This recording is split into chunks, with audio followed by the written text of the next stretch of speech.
Welcome everyone to episode 430 of Just Joshing. I am your host Joshua Pentellaresco. I write stuff in podcasts too, and today Griffin Barber and Kacey Ezell are my guests. I met them through the great Dave Butler, who was also previously a guest on this show. And Mr. Griffin and Miss Kacey are awesome. And they're amazing, wonderful human beings who I am so thankful did not go off on me after the first 2 minutes. But honestly, they're two amazing writers, they're two amazing people, and I was so happy to have them come on my show. I'm exhausted. I have spent the last 2 days putting together these audiobooks. The ACX was my last little bit of crash course. I learned so much from sound editing in this last 3 weeks. I cannot even begin to describe the education I've had. And it's made me better all the way around. It's been an incredible experience. You're going to actually hear my audio book debut this weekend on Just Joshing as I read from my client Brad Anderson. Brad C. Anderson's book Do a Tarot is narrated by yours truly. So how about that? Released 2 books, released over 100 podcasts, also narrated his first book. Pretty cool. And I can't wait to do my next one. And if you guys are going to listen Sunday, hopefully someone will happily be next. I can't wait to do another story. This was fun and will be a lot easier after this go around. Learned an awful lot. Thank you, YouTube University, for educating me on some things I did not know before, and some things I discovered happily on my own. But I digress. I still got a little tiny thing to take care of, which is headers on these files. But otherwise, they're done, and they're going to be handed in tonight because I'm taking tomorrow and Thursday off. I need a break. I've been working pretty hard the last few days, so I'm going to take a break. But first, let's get to our conversation, shall we? This episode of Just Joshing is sponsored by Indie Imprint. Indie Imprint supports creators by creators. Whether you are writing a book or creating a video game, Indie Imprint works with its clients to produce, edit, and present their projects to the world. For more information, check out their website at www.indieimprint.com. So I always open my show with this question. So if you guys, if you've heard it, great. If you haven't, this will be a first. If you got anything incriminating you'd like to say, make it good. If we've got anything what? Incriminating you'd like to say, make it good. We're on the air, right? So we obviously are going to go for the good stuff, right away. So. Well, I was raised by lawyers, and Griff's in law enforcement, so I think maybe both of us will avail ourselves of our Fifth Amendment rights at this point. Yeah. No, it's fair. I mean, we might incriminate somebody else too. Yeah, everybody and everything. I have found that, with all due respect to your professions, some of you guys are the best crooks I've ever seen. Some of you. That every time somebody says "with all due respect," they mean no respect whatsoever. No respect. When you say "with all due respect," you're indicating that the amount of respect that you think is due is 0. No, it's not, because I actually want to clarify this. Is I've seen too much, and it's just one of those things where I. Too much, man.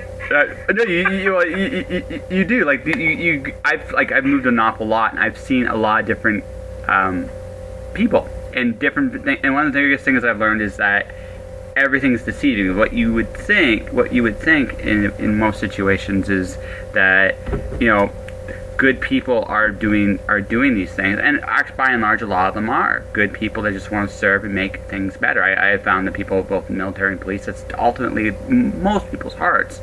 But the reality of the situation is it's like everything else. There's for, let's say, 90% really good people, and then there's 10% not so good people, and they're surprisingly good at some of the other things I've seen. And also, a couple of my friends that became law enforcement officers used to be the biggest when they were growing up. They were the biggest hellraisers I knew. Period. It was just a natural fit for them when they finally got older and they matured and got wiser. So I actually do mean with all due respect. I mean it because I know that everybody's there's any preconceptions. I don't really have any, but just personal life experiences. So, right, how are you guys doing today? Pretty good. I've amused you. I know. The music surprised you when you came in here. So. Yeah. I wasn't expecting a concert when I walked on, but yeah. It was a pleasant surprise. Yeah, it's good. Yeah, you missed it, Griff. I was playing Rivers in the Desert. It's a video game actually song, but it's one of my personal favorites. It's for a final boss battle music. It's kind of very upbeat. So, yeah. So you two have worked together. Like you guys have collaborated. How did you guys meet to collaborate? Well, we met at a convention in Tennessee called LibertyCon, and it's a very professional heavy. It's a fan convention, it's a science fiction fantasy convention, but it's very, very heavily attended on the like professional author publisher side of the house, and we were, Griff was hanging out with a group of people outside that the group of people I was with joined, and some dude made some made some snarky comments to me. Yeah, some all due respect comments to me. And I fired back, and then Griff fired back, and I was like, oh, okay, we're gonna be friends now. We're gonna be I imagine it's far worse than what I said. So no, it was all good. It was all good. I don't think he meant any harm, but it was the kind of thing where he was like, sometimes people try to be like edgy or whatever, and don't really know what they're talking about. And when what you're talking about is, my profession, and you don't know what you're talking about, I'm going to tell you that you're not correct. And yeah, so anyway, it was one of those things. No, that's legitimately fair. I mean, that seems to be one of the prevailing themes of today right now. So I get that. So, Griff, you have gone mysteriously stoic and observational. So tell me a little bit about you.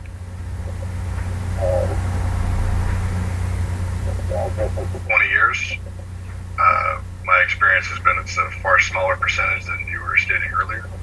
That is bad, but we're all human and we all have bad days. Yes. You're engaged in a very difficult profession where the best you can hope for is a qualified success. It's going to often appear that you are a bad actor.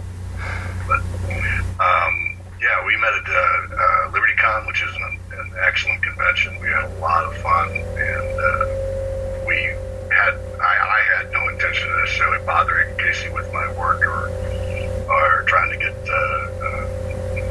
into her good graces, but we kept exchanging very darkly humorous memes back and forth over the weeks after LibertyCon, and while we were doing that, I was also watching YouTube videos of Scott Bradley's postmodern jukebox. Oh, cool. I guess they now call themselves postmodern jukebox, so they kind of shorten the name a little bit, which takes modern pop songs, modern songs, and turns them into 30s, 40s, 20s, whatever genre song, and uses some great talent to do it. So one of those was the White Stripes Seven Nation Army redone as I call it a torch song, but I'm probably wrong in giving it that name. There's probably a more accurate genre name within music. But it's sung by Haley Reinhart, and it's just amazing. And I sent her a Facebook Messenger thing with the video, a link with the video saying, this is the opening chapter of a book, a very noir book, and I think we should write it. Mm-hmm. And she was like, yeah, let's write it. Yeah, for sure. So we're both big fans of the noir genre, and we've been discussing, the reasons why we liked it and what really made up noir for us, and then Griff sends me this incredible link to this video, and I was like, yeah, you're right. This is a book. We need to write it. What happens next? So we just kind of went from there, and that was the beginning of kind of the big thing that we wanted to come on here and discuss today, which is this guy right here. This is Second Chance Angel. It launched today as we're recording this, and so that's how we got started. Nice. We're time traveling today on your show. Yeah. It's today for Kacey, which is late last night for us, which is early morning, 4 a.m. for me, and I'm not even sure where you're coming from. So. I'm currently at 8 a.m. I went to bed. I just launched my book yesterday. So, congratulations! Yeah, I've been master planning my way to world domination. So I'm starting to. This is my second release this year. It's an epic poem. It's Alice in Wonderland is Greek mythology. Alice is Pandora. It actually is a love. Wow. It works incredibly well, and I had a blast writing it. This is the year I thought this is the year to take the most chances in, because really it doesn't really matter. The grand scheme of things, if you hit rock bottom, everybody's kind of feeling that moment right now. And I think also at this moment in time, I mean, it's interesting because I really don't know how to judge the book industry right this minute. On the one hand, we can't do signings, we can't do conventions, you can't, we can still share memes. That's actually probably the universal constant form of communication right now. But right now, it's weird because we don't have the convention experience. But I think we also have a lot more time on our hands, so I don't know if books are being read more or less. This is like a hard year to gauge. Does that make readers gonna read? Yeah, exactly. Yeah. Exactly. I don't think maybe back in March there were 3 or 4 people that went, I'm gonna read some more. But for the most part, if you weren't a reader before this, you aren't a reader now. You just got more and more bored with Netflix or whatever else it was. So, yeah. I think there were a few people that were like, yeah, I'm gonna turn over a new leaf, or I'm gonna get back to reading. But as a percentage, it was much smaller than the other aspect of this, which is the stall in publishing. For the traditional publishing houses, they all kind of slowed down their publishing or had to.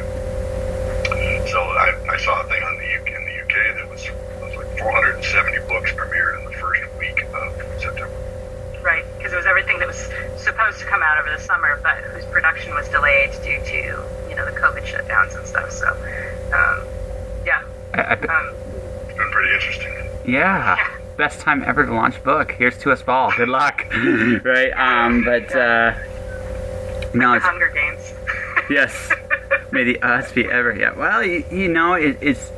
I think the cool thing about now, although this is maybe a bit of a long-term thing, because we're still kind of in the middle of the story, not the end of the story, is I think this is going to force a lot of changes in a lot of different ways.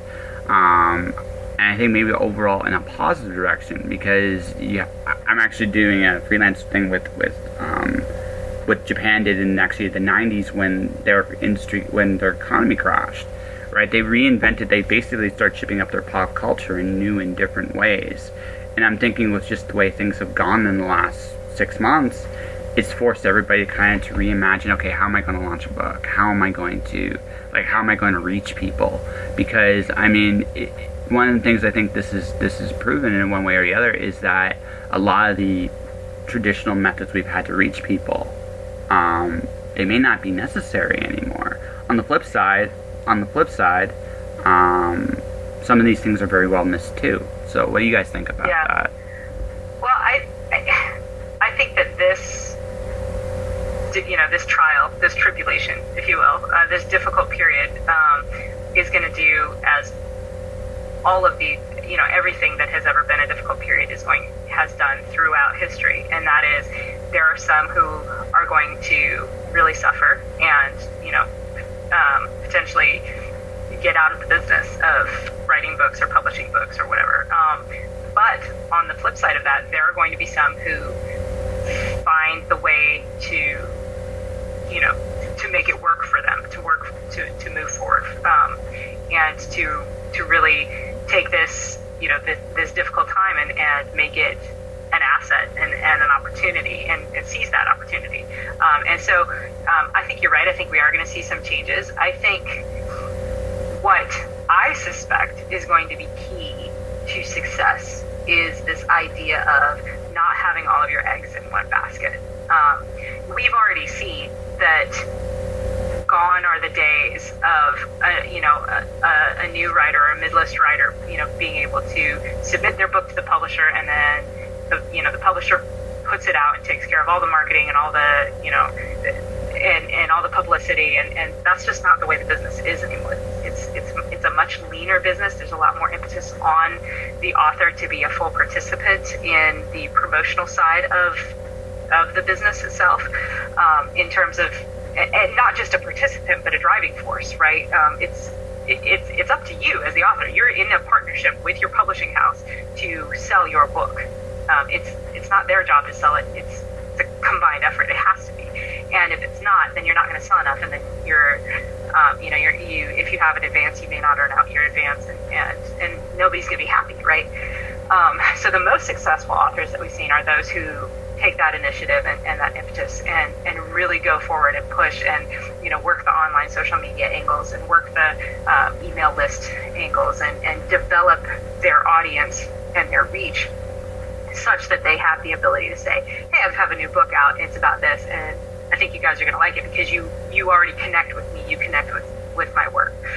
And so I really think it's that whatever form that facilitates that connection between author and audience member, that's what's going to be key going forward. Whether that's via online interviews and readings and outreach kind of things like this, like Griffin and I have been doing for this launch, this week and in times around now, or whether it's via newsletters that come out periodically that just tell people about your life, or pictures of your cats, or whatever it is that makes people connect with you and want to hear your stories. So does your newsletter have pictures of your cats? I'm just curious.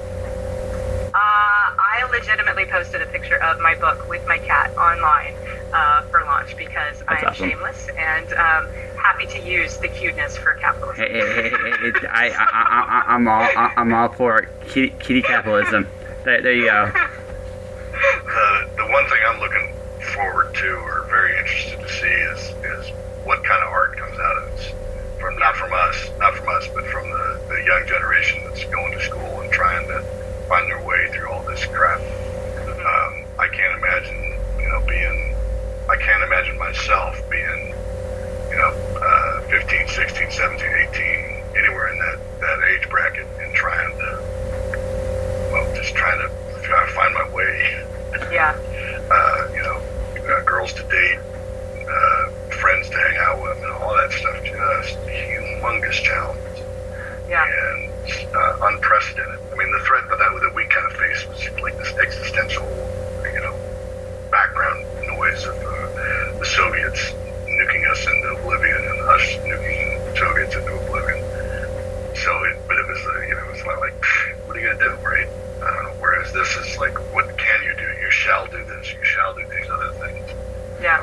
And otherwise, you are not in the in group and shall be shunned. And that kind of thing. So it's really, I'm really interested to see what the art of our children's generation comes up with.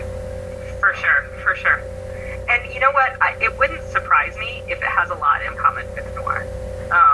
Simply because, one of the things that we talked about, and that we alluded to in our book, is that noir is very much a reactionary genre to the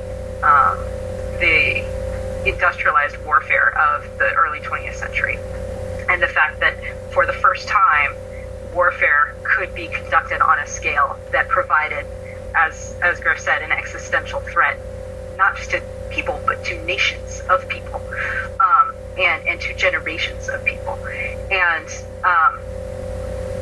one of the tools for dealing with something that huge is this dark humor, this dark sensibility, or this recognition that there is darkness in the world, and that's where a lot of the hallmarks of noir come from, is the like I said, that recognition of that, and the attempts to deal with it and to find a way to continue to move forward, doing the right thing, and reaching for that hopefulness, even while you're being, even while you're stuck in the midst of kind of the seedy underbelly of life and existence and whatever. So I suspect that there will be a fair amount of disillusionment in the art that our children create because of these experiences. I could see it also go the other way too, because the thing about it is I go, and this has been my approach. It's like, listen, the last thing I really want to do is deal with reality right now. I want to escape and do something like really, really, really. I literally have a parallel universe dragon slaying novel right now going on right now, just because, why not? And I feel like I do think you're right. There's going to definitely be some like. It's over, man. The party's over, and I'm pissed off that I'm stuck in the middle of this freaking moment. But I also do think there's gonna be like, hey, you know what? I really want to read about right now? Unicorns that fight rainbows and cats in a race. Because why the hell not? And it's just the same though as with there were two responses to World War One. Was the Three Stooges. Yes, absolutely. And there's everything else. So the two things are they run in parallel. Yeah, well, I just think that you need both. Like being, I think when we're in any, like I'm talking about my own personal apocalypse here. When I went through my own one about 12 years ago, is I recognize the fact that this is shitty. That's literally like the very first thing you realize is exactly the exact thing is there's no other statement. This is shit. This is complete shit. On the flip side, it's like, okay, but I have to live in this shit right now. So what can I do to make this bearable, right? And I feel I move forward. Yeah. And I feel like it's going to be both. What I'm really curious about, and this is my thing about it is, how will they see the overall picture? I'm hoping they see it better than we did, because the last thing I really, really want to see down the road is 20 years from now, we're making the same mistakes then that we are now. So that's what my curiosity more than anything else is. It's like, okay, please be smarter than us, because we weren't that smart. Well, I'll tell you, from looking at it in a historical context, every generation is very, very good at solving the previous generation's problems. Mm-hmm. We're good at fighting the previous generation's wars. We're good at critiquing the previous generation's social issues. We're very good at solving our parents' problems. Solving our own problems is much, much harder. And so I think that we will see that our children's generation, that they're not struggling with a lot of the same things that we're struggling with. I think that they'll reach a consensus about a lot of the questions that are troubling us right now, but that they'll have challenges of their own making, and some of which may have their genesis in our challenges as well. You know what I mean? So you can see that pattern repeating throughout history if you take a look at it. So. Mm-hmm. So, you have an opinion on this, Mr. Griffin, or do you? No, it's just that that's true. I think again, I'm just fascinated to see what the art is like. Yeah. If you look at like Tolkien is one very one response to the Great War, and there's other fantasists that come along and do stuff that's radically different from that in the subsequent years. So I'm really interested to see which direction they go with, and what movies especially movies in film, end up being for me it's Red Dawn, being a Midwesterner and growing up in the '80s. Red Dawn, the original, not this new. No, it's fair. My secret hope is that more new voices keep coming out, like different voices than what have been there previously. There are echoes of a lot of the other crises of the last 50 years in this one. I almost feel like we try and travel. My dad grew up on Perry Street in Detroit, Michigan, and And when he was there, the tanks were actually driving in there during the last civil rights movement. So when I'm seeing what's going on today that way, it's almost a complete repeat. But I can look at every other crisis for the last 50 years, and I'm thinking, these are the same people making the same decisions. And we definitely need new voices. And I'm hoping that what comes up is just better than what we have, or at least different. Different mistakes I think would be a good thing right now. That's just my commentary on the way things are. It's just like that. Yeah. So long as they're actually different mistakes and not mistakes made, 50 years ago, 60 years ago, or 70 years ago, 80 years ago. They went skipped a generation and maybe happened in another country. I would love, like, I would. And replaced it with a fascist regime, an actual fascist regime. Yeah, and that's kind of the other half of what I was saying about, you can see this pattern within history, is that we're good at solving our parents' problems, but we almost inevitably end up with our grandparents' problems. Yes. You know what I mean?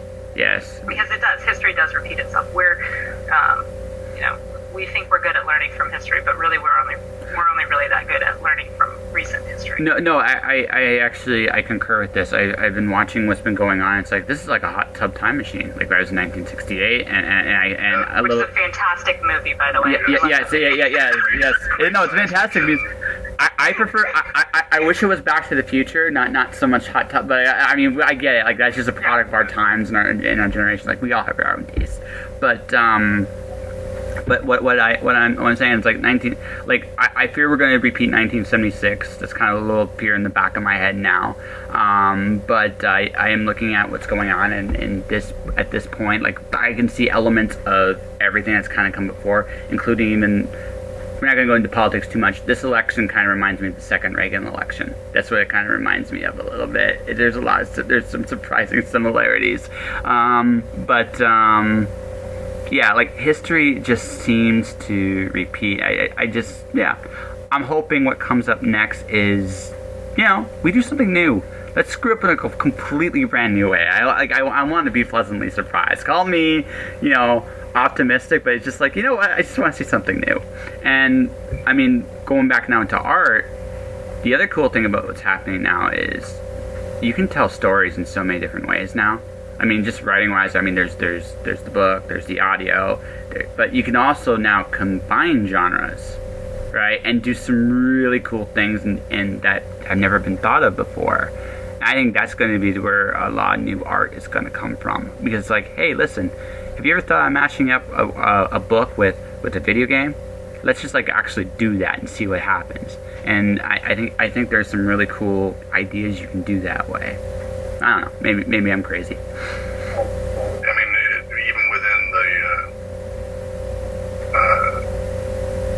within science fiction itself, as far as within the writing, just staying in novels, what we've done with Second Chance Angel is very much it's as much a thriller and very noir as it is. So it's hard to categorize on with the wonderful Amazon keywords.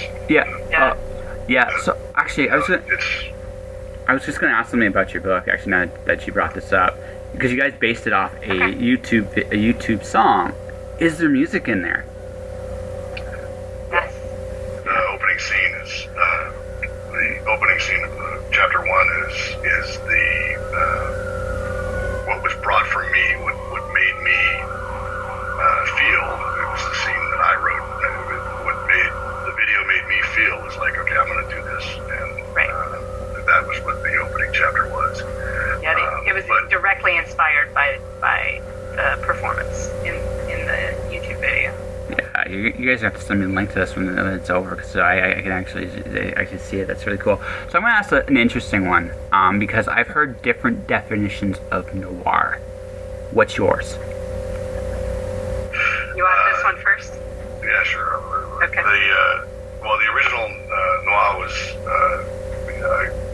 more or less a response to World War I, interwar period, and what was going on. And for me, it is the characters. It's a character-driven story, usually from one or possibly two characters' point of view, where they are caught between they're ground between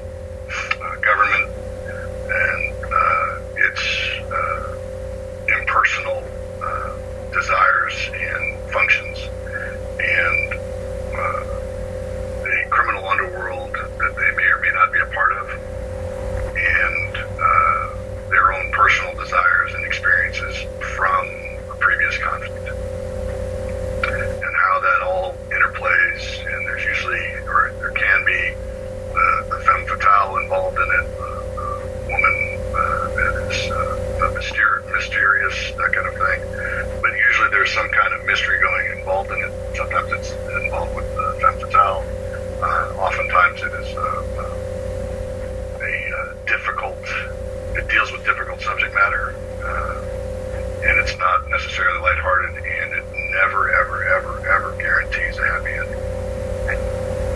So I would characterize noir as both a genre and an aesthetic, and you can have something that carries a lot of the hallmarks of the noir aesthetic, but isn't necessarily a noir story, if that makes sense. Mm-hmm. So the easier one for me to define is obviously the aesthetic, right? So the term noir comes from film noir, which means quite literally dark film. Like Griff was talking about, you know, a lot of these films were shot during the interwar period, and they quite literally didn't have money to do great lighting things. So these directors and cameramen and writers got super, super elegantly creative with what they did have available. And instead of, because they didn't necessarily have the money for an expensive lighting rig to fully illuminate a scene, what they did have was, a single spot. And so they're able to utilize that single spot in a way that evoked emotion, by focusing on, just like one part of the floor that the character would move in and out of, or shooting the spot through, the classic one that I always think of is the headlights shining through the window, through the blinds, and so you have those lines of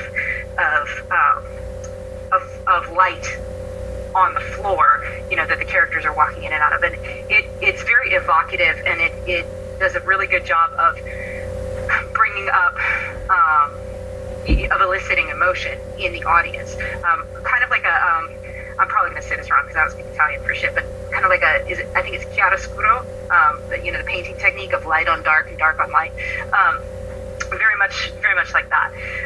So you've got these hallmarks and these tropes of the play of darkness and light, and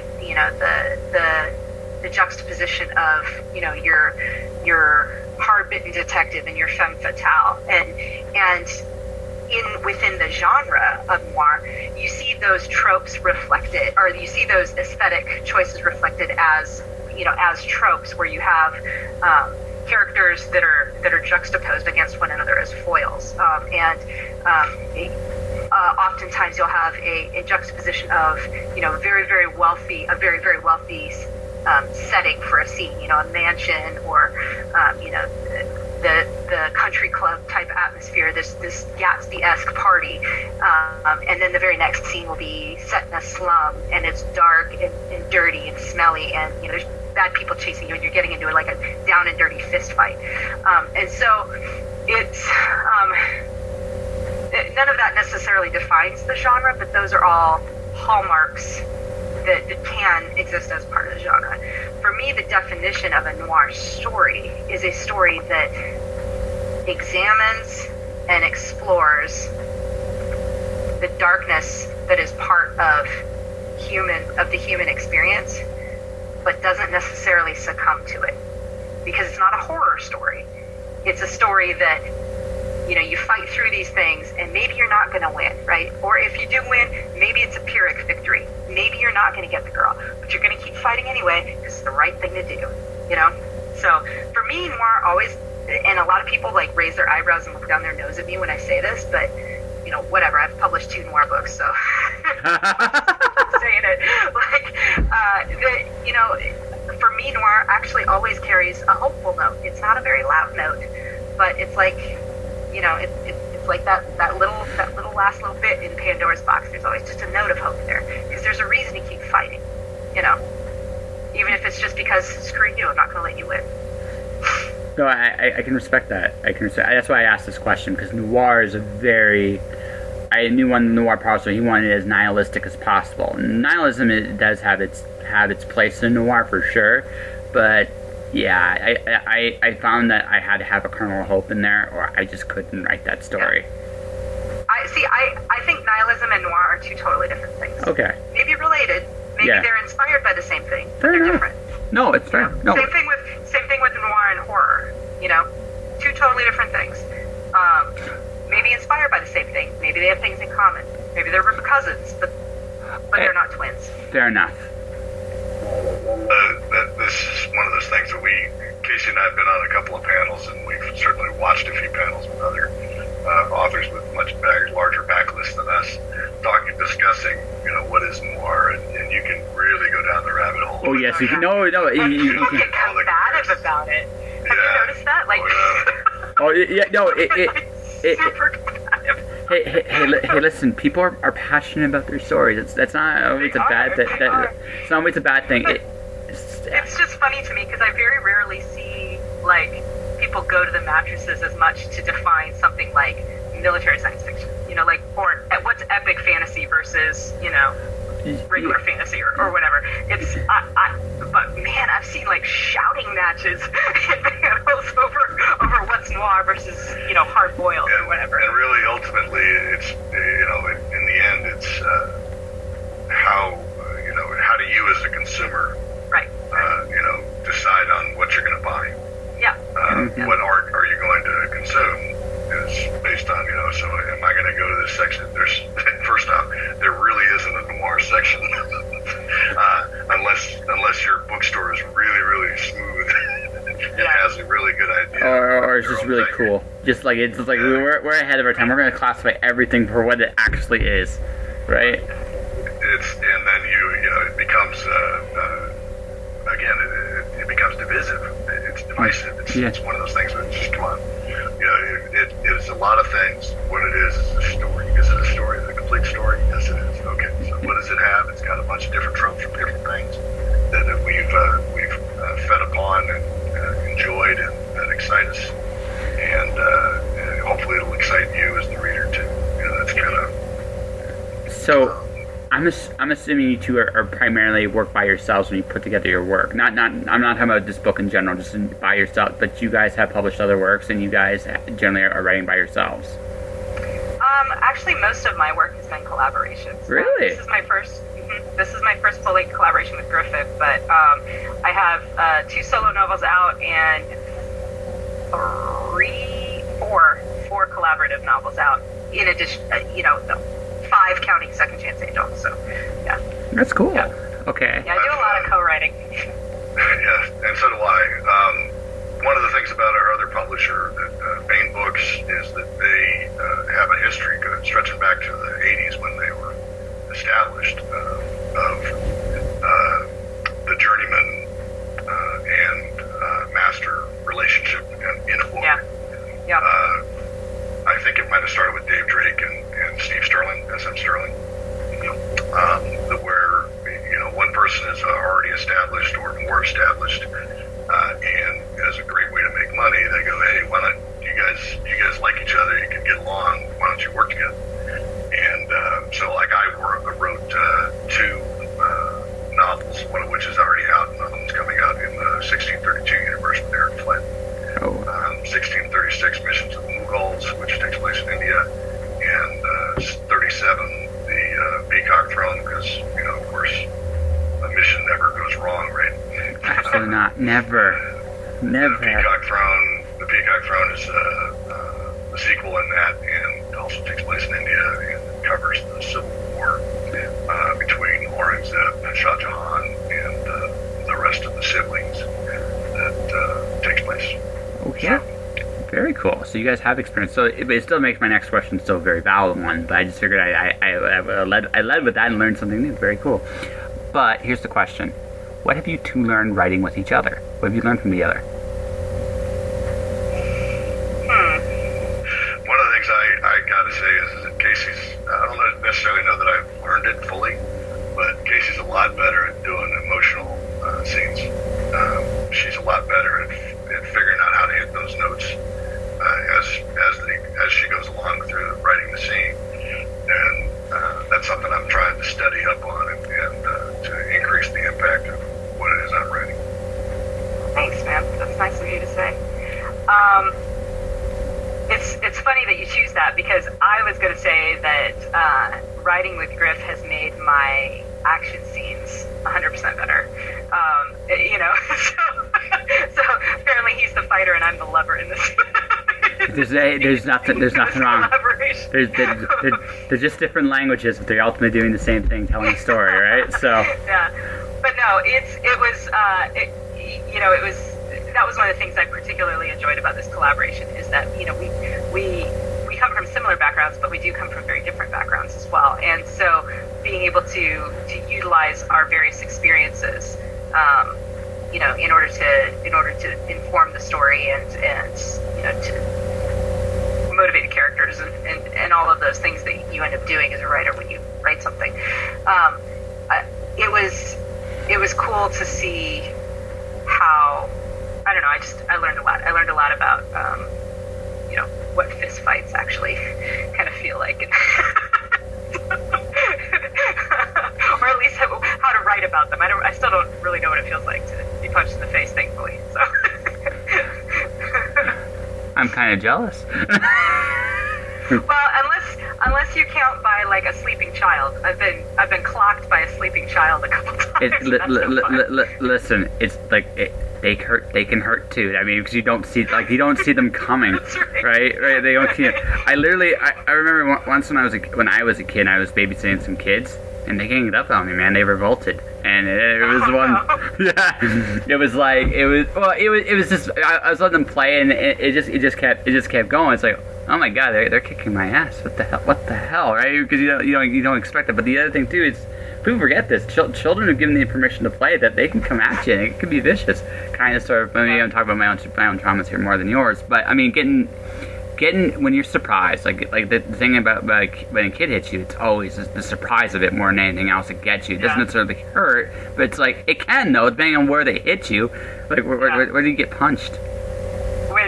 In my case, my youngest she was probably about 2, and you know, whatever reason I think I like laid down with her to try to get her to go to sleep, and then I fell asleep, and she rolled over and like was reaching for me, but you know, her little hand just like right in my eye socket. So, yeah, that would hurt. I don't care how old that was. That would hurt. That would hurt.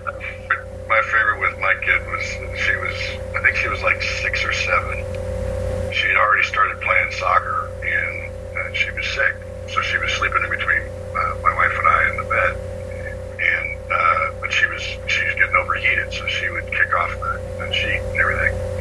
So I'm sitting there and I'm trying to sleep, and I got this 1,000-degree little furnace next to me, and she kicks off the covers, and I see her leg just slowly start to rise up like this snake, and she raises her leg up completely up, and then just brings down the hammer, just wham, right on my thigh, and I'm like, what the fuck? I mean, it was not like gentle, and she's a soccer player, so it was like she's strong. And you know how toddlers are like weighted to the bottom anyway. Yeah. So basically, so you get up next day. So I can imagine if I were writing that scene, Griffin, I would write something along the lines of, a tiny dispassionate corner in the back of your mind was really, really glad that you weren't sleeping 3 inches to the right. But oh, holy hell, that's gonna bruise. Yeah. That's one way. Or the other way is, I'm just doomed. Like, there's another way. You can just I just see the hammer falling, and there's nothing I can do about it. And you just have this detached acceptance of your fate. It was the slow rise that got me. Yeah. Very, very cinematic. It was like, here comes your doom. Yeah, it's it. Like there's what are you gonna do in that situation? You're like, well, I'm screwed. I think there's no other way around that. I'm screwed. So she gave me a good heel kick when she was 6 or whatever. Yeah. I was gonna talk about like the psychology of fight scenes for a second there, but this is way better. Holy cow! I mean. Times our offspring have beat us up. Yeah, it's right. Offspring and children beating us up is way more entertaining. But yeah, it's one of those wow. But I mean that's like I said, I still envy you now actually being, I guess, in. I don't know if there's actually I would call that a formal thing or not being punched in the face or not, right, just getting broken in. But I mean, you've been beating up kids, and you are a mom, so that automatically makes you probably far tougher than I am. So, and to be fair, I've been tossed around in like a martial arts context before. Yeah. I mean, because you that's part of the discipline. So when I was in college, Yeah. So.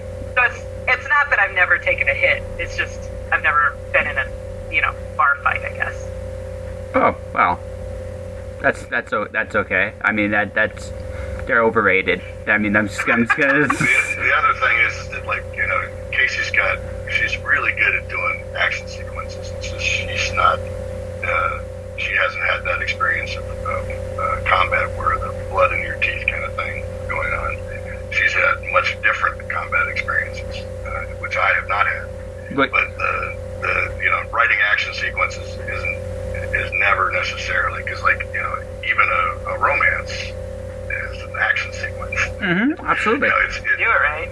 So it's more of an experience with close. If you do it, if you do it as it's more of a just personal combat stuff. I mean, I've been in a lot of situations like that from the day job, but the biggest single thing that sets me apart from Kacey is not necessarily having experienced it, it's having had to write about it every single time it happens. Yeah. To write the incident report that indicates what actions were taken, what actions I took in response to those actions, that kind of thing. Having to write that lengthy report after having used force to A, justify, B, explain, and C, support the charges against and for, even when it wasn't necessarily me in the combat, but the domestic abuser, having to first off elicit from the victim what happened, and then digest that into this actually, when she says that she was struck by a closed fist in her belly, is no big deal for victim A, but victim B who's pregnant, that's a big deal. So you just being able to, or being constantly in that mode of how am I going to write this action sequence when I'm being told it verbally, or I'm witnessing it, or I am participating in it, is a different experience that I think that I have than most people do. But the military also does after action reports, and they're required to write up what their experience was and why their decision making was done in this particular fashion. I just don't think that they have quite as much experience doing it every single day. Well, so the equivalent experience that I have, as far as that's concerned, is I'm an aviator. That's what Griffin talked about when he said that my combat experience is different. And so after every flight, regardless of whether it's downrange or even just your standard training flight, after every flight you always sit with your crew and you debrief and you go over everything that happened. But particularly on flights where you get shot at, you talk about, okay, where were we, what happened, and you go through and you analyze every aspect of it. And so the process of breaking it down and communicating to someone who wasn't there what exactly happened and how you and your crew responded is very educational. Yeah, very, very much so. And I think that that's probably the closest experience that I have to what you're talking about, Griff, in terms of writing up an incident report having to do with with a domestic violence situation or a violence, close quarters violence situation. Let's call it that. Well, what I was going to ultimately bring them to the fruition, whether it's a romance scene or it's a fight scene, there's a language to it. There's a rules, and something you were talking about earlier with cinema, right? When you look back at those older movies when they didn't have the budget and they had to be creative, they had to learn a language and they had to convey it on camera in a way that people could understand the story they were telling. And right, and out of that necessity, some genius was born. That's where people like Hitchcock came from. Was from those eras where the money wasn't there. How do we tell the story in a way that makes a ton of sense? And it just sounds to me like you guys just got for lack of a better way of putting it, you guys got exposed to each other's languages a little bit better, and you took stuff from each other as a result. Does that work? Yeah, absolutely. And then the other thing, the other point though is that it's not just about learning the language, learning the language of the story that you're trying to tell is not just about telling the story, it's about eliciting an emotional response in the audience, whatever that emotional response is. And you brought up Hitchcock, and one of the things that Hitchcock was a master of was eliciting an emotional response in his viewers. You know, that emotion being that sort of like tense anxiety of, you know something's going to happen and you don't know what it was. And it's what makes his thrillers stand out against, you know, the sort of, and you know, I hate to genre bash, and that's not my intent here, but it's what makes it different than the slasher flicks that we get today, right? You know, those are entertaining and fun for people who are not me, because I have too active an imagination, but I know a lot of people really love them, and that's great. But the artistry of Hitchcock was that he was able to elicit those emotions using techniques that are not as blatant as, you know, the slasher flick. Yeah, that's fair. No, I would go so far as to say that the big difference between, I think, like, one of the things that coming, like we were talking about earlier about what's going to come out of art going forward, I think what's going to happen as a result, like I said, just some of the ideas I mentioned earlier and some of the things we're talking about now, I think there's going to be a rediscovery of how the language of telling a story works, and it will be reimagined in a different way going forward. No matter which style, which genre, which, that may not be the big crux, it'll be how the story's told, right? The rules of how, maybe on film, especially maybe in film, it might be a completely different experience, because looking at what Hitchcock and Orson Welles and the old directors did compared to today, they understood storytelling on a very fundamental psychological level. And there are some directors that do that today, but nowhere near to the extent that they did back then. I think that might actually come back. Part of that's the way the business has changed. Yeah. Oh, absolutely. And audience expectation too. Mm-hmm. Yeah, and pretty much if you were a director anywhere from the 20s to the 40s, you had probably three guys or three different people you had to please, and not a corporation that had international ties, etc. Although the corporation, you know, the big studios did have international ties, it was pretty homogenous. Mm-hmm. They didn't really care what was going on in some other language area. They were like, they're going to like it or they're not. We're concerned about the U.S. market and ancillary, the secondary market, where the UK and other English speakers around the world. So yeah, they really didn't have quite the requirement that we do now of having a consensus.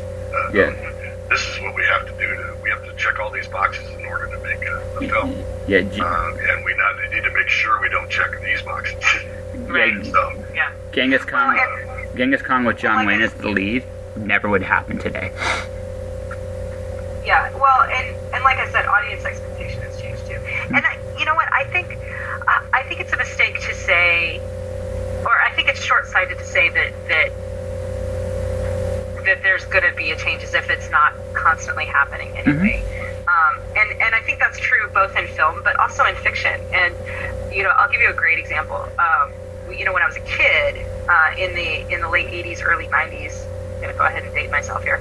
A lot of the fantasy fiction that I read was, you know, classics, right? Raymond Feist and Robert Jordan, the Bulgarian series. What was his name? Eddings, David Eddings. David Eddings, yes. Yeah, great stuff, right? Yeah, I mean, you know, classic quest fantasy, and that would never get published today, because the style has the fashion for the style of storytelling has changed. And it's not that people don't still like quest fantasy, they do, but they want tighter points of view. They don't like omniscient POVs anymore. Head hopping is an absolute no-no, and that kind of stuff happened in those books, you know, back in the 80s. Just in fantasy, but right, right. If you're trying to read Shogun today, it's like right. Yes. Yeah. And it's that's just, you know, language ebbs and flows, storytelling ebbs and flows, people's expectations ebb and flow, and it's just that there's this constant relationship between what does the audience want and what can the artist produce, and the key the trick to it, and this goes back to our earlier conversation about how do you survive COVID as a creative person, right? The key is you have to walk that line, right? You have to find that balance and not keep your eggs in one basket, and just be able to produce what is something that elicits your passions as a creative person, but produce it in such a way that you're able to make other people passionate about it as well. Fair enough. All right. I got time for one more question, and then we get to the wonderful plugging of stuff. So, I always say this because I have a personal belief about every book, no matter what kind of book you're writing, that there's something that is good to talk about passion. There's something in a story that an author fundamentally cares about. Ultimately, if they're trying to say something. So, you've written a bunch of books. So, what are you guys trying to say? Well, I'll tell you, in Second Chance Angel, what I was trying to say, and I don't want to speak for Griffin, but one of the messages I'm very passionate about in this particular book is that war changes you, trauma changes you, and it's okay to need help to get back to who you want to be. It's okay that it changes you, and it's okay if you're not okay, but healing is hard work, but it's worth doing, if that makes sense. Yeah. I'll just respond. I'll give it to Mr. Griffin here to wrap it up. I remember, like, my own personal apocalypse, that was the hardest lesson I'd learned, was to ask for help. Because I was taught never to do that. And, like, no, that doesn't work. You need to ask for help. It's the best actual medicine for it. Mr. Griffin, how about? That's the key, and I really don't have much to add except for that there are people to ask for help. That's one of the things that people always kind of seem to feel like, especially in the midst of depression, is that nobody else is going through this. Nobody else has ever gone through this. It's my pain, and that's your depression talking. That's your pain talking, trying to keep you in pain. So not only do you need help, but there is help to be found. People often, miss that. It's very easy to do so because of the psychology of it. Your pain wants you to stay in that lane. Stay in your lane. Let's just stay where we're at, because it'll only be worse if you share it. No. Right. F no. It is not at all the circumstance. And once people start talking, and that's one of the things about this pandemic, and reach out to a stranger, reach out to somebody who's a friend that you haven't necessarily talked to much, and in the recent past, just randomly fucking call them, because you don't know what's going on in their life, and you may be the person that stops them from eating a bullet.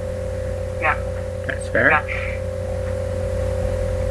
That would be one of the things about Second Chance Angel that I really enjoyed, was being able to get that message out there that there's actually people out here that have gone through the same shit or similar shit and have processed it and are trying to deal with it and continuing to persevere and go through it. Because surviving is about, surviving is one thing, living is another. Survival is pretty much a given our mental traits or being an animal. We want to survive to transfer our stuff. But living is another thing entirely. When you want to live, everybody should be one to live and share their lives. Yeah. And, speaking specifically to, kind of the veteran aspect of the story, not necessarily just military veteran, but, but that's my background, right? So that's where I'm coming at this from. When you're almost never in combat alone. There's always somebody that's on your wing or in your crew or your battle buddy. You're never alone. Your brothers and your sisters are there with you, fighting with you. The thing is, that doesn't end. when you go home, your brothers and your sisters are still there fighting with you. And when your brain tells you that that's not true, that you're all alone, that you've lost that connection, that's exactly what Griffin said. That's just a damn lie told to you by your pain to try to keep you in pain. Because we're still here, and we're still fighting for you, with you. Fair enough. You have another like a whole hour conversation on just that part alone if you really wanted to, but I have thoroughly enjoyed meeting you two, so it has been a pleasure. Yeah, like I said, thank you so much. Yeah, anything like I told you before I started, anything you heard about me prior is probably true. Just saying, but that's okay. That's okay.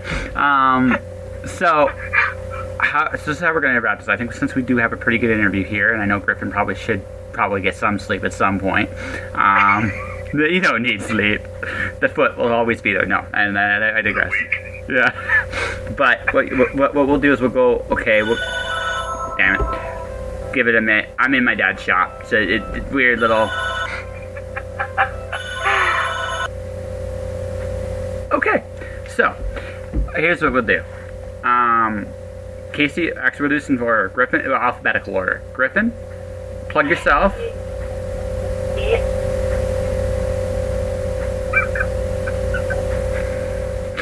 I might keep this in. If she doesn't say anything confidential, I might keep this in. This is hilarious. Okay, done. So, Griffin, we'll start with you. You plug yourself where people can find you. Kacey, you plug yourself where people can find you. Then both of you together plug your book. So, Griffin Barber, griffinbarber.com, and on Facebook under my actual name, and on Twitter under the Ranting Griffin. I'm also to be found in Laurel K. Hamilton's fantastic Hope anthology that came out March, I think it was. And I have a short story in that's high fantasy, that's science fiction. And then I have a epic fantasy story in Kacey Ezell's edited Noir Fatale that stars a character that I've been working with for about a decade now, trying to get her out, a necromancer that's called A Goddess in Red. I'm in Chuck Gannon, the Keen Riordan universe, published by Beyond Terra Press, with a story called Maneater. I also had a short story in Lost Signals. There's supposed to be a couple more iterations of either Lost Signals, and there's definitely going to be a second season of Murphy's Lawless, which is straight mill SF. My stories are, of course, a more buddy cop show kind of thing going on. And we have Second Chance Angel, that is, of course, out today or yesterday, and the last few days. And we just finished doing the outline and first 3 chapters to send off to the publisher for the sequel, The Third Sin. Nice. So we're hopeful that we'll be able to write a few more stories in this universe. All right. Miss Kacey. So my website is www.kaceyezell.net. You go on there, you can find a complete list of all of my publications. You can also sign up for my mailing list, where I send like monthly newsletters and announcements. And if you do that, you get 2 free stories, so that's pretty cool. Like Griffin said, I edited an anthology called Noir Fatale that came out. It came out in hardback a year and a half ago, but it just came out in mass market paperback this spring. So that's available for much cheaper. So go get it because it's awesome. Griffin's story is amazing. I also have a story in that anthology. I also have a story in the Fantastic Hope anthology that edited by Laurel K. Hamilton and William McCaskey that came out this spring. I've written 3 novels and edited another anthology in the Four Horsemen universe. It's a military science fiction shared world universe published by Seventh Seal Press imprint of Chris Kennedy Publishing, small press indie publisher. I, along with John Ringo and Chris Smith, wrote Gunpowder and Embers for Baen Books. And also just had Battle Luna came out also from Baen Books. It was a a kind of a shared world novel written by Tim Zahn, Travis Taylor, Michael C. Williamson, myself, and then Josh Hayes. So the 5 of us wrote this story about the independence, the moon's war for independence against Earth. It's pretty cool. So you guys should definitely check that out. And that does sound really cool. Most importantly, check out Sanctuary of Angel, which, like Griff said, just recently came out. It is one of my favorite things I've ever written for all of the reasons we discussed during this interview. Excellent. All right. Sorry. Okay, my go back. work is the Psyche of War series that talks about psychic women in. It's an alternate history that includes psychic women in war. That warfare that already happened. So that's the history part of the alternate history. Pretty cool. We got it? We got everything? That's it. Okay, cool. Yeah.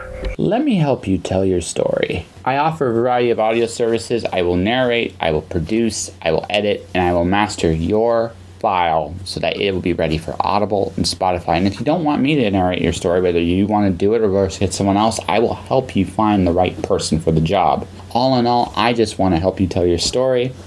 Let me help you.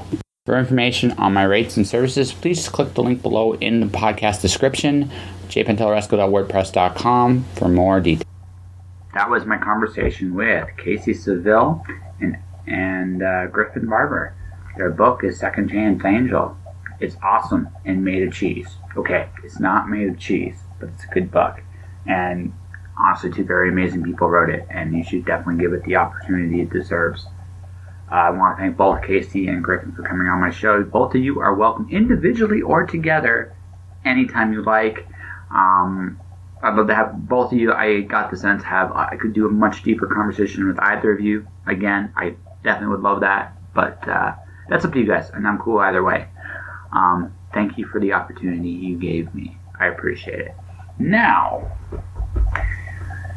I will say the one thing I missed about the last 2 weeks, I didn't get to do much writing. I have been creating. It's not like I haven't been. It's just my energy has been going into an audiobook, which is a performance, and as much as it is a sound engineering problem. And I had a blast doing it, like I said. And yeah, that was pretty cool. To everybody, I owe messages, interviews, and stuff too. I'm going to be getting back to you probably Thursday. Thursday, I'll start talking to people again. Tomorrow, I am going to the river, Detroit River. I am going to sit there. I am going to read a book. I haven't decided what I'm going to read yet. See, I got this book called The Hollow Gods by the great A.J. Barana. I got this other book from this Fawn de Lee gal. I don't know. I hear she's good. It's Jade War. It sounds like a lot of fun to read. I got Age of War by Michael Sullivan, which is also a really, really good read. Or maybe I'm just going to blast and listen to the new Lights album. You know, I don't know. I haven't decided yet. I'm going to enjoy my time. It was my birthday this past weekend, and I'm 39. I'm sorry if I'm going a little long. I kind of want to say this. I want to thank each and every person that wished me a happy birthday. It meant a lot to me. I always appreciate being heard. To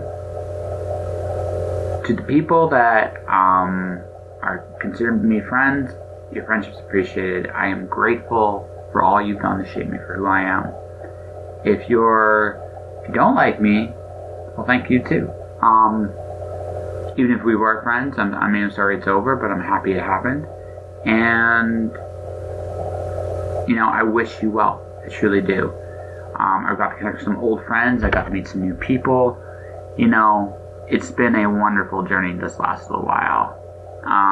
And it's getting hard in the way I expected it to get hard. I had a thought. I have not reacted to 2020 the way most people have, and there's a couple reasons why. One's my own personal experiences with facing the end of the world as you know it.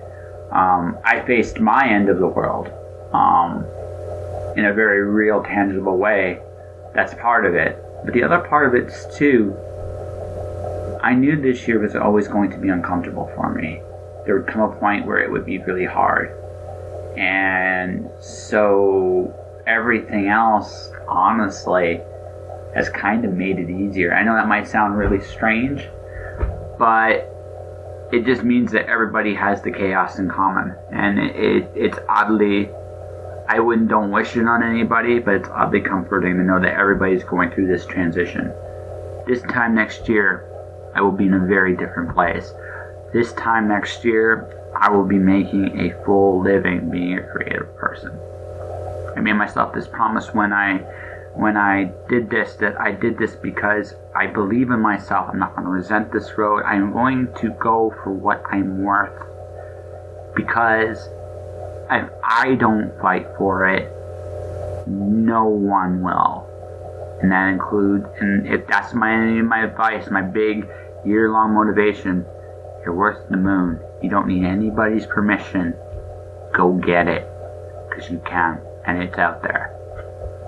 That will do it for this episode. Just joshing. If you want to support the podcast, you can do so a number of different ways. Subscribe to it on iTunes, Google Play, Spotify, Stitcher, Deezer, Audible. By the way, feel free to check back some of my older episodes. I've been, since this, my sound education definitely improved tremendously this last couple of weeks. You might notice the odd episode. If not, some of them are busted beyond repair, beyond a reasonable repair, the effort to repair them.